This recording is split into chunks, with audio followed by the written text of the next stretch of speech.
बालाजी के धाम पे आके मैं भूलिया सब संसार। मैं बनया दीवाना बाबा का, मेरा कर दे बेड़ा पार। बालाजी का मेला रे, मेले में हम तुम, मेरे चढ़री उमंग रहूं कैसे मैं गुमसुम। नाचन दो नाचन दो मन मस्ती में छम छम, मन मस्ती में छम छम, ओ मन मस्ती में छम छम।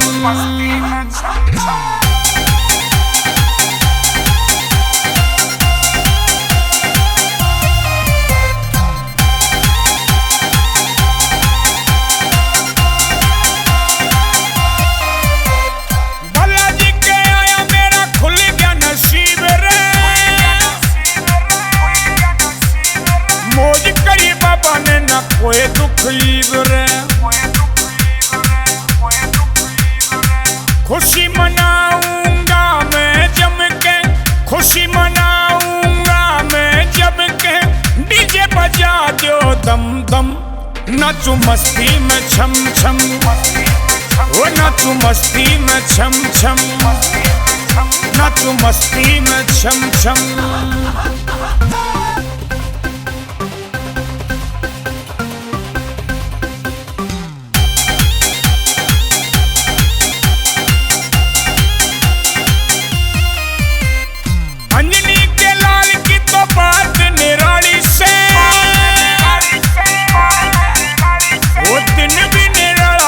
रात भी निराली से,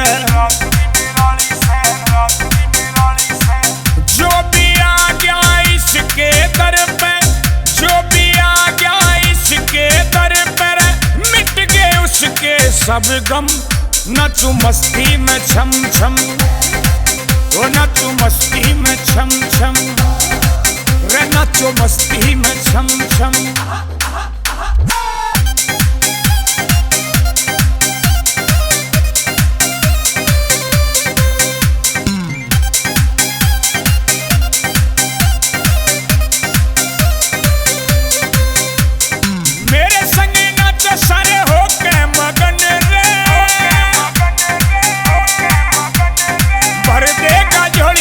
लाना लगन रे,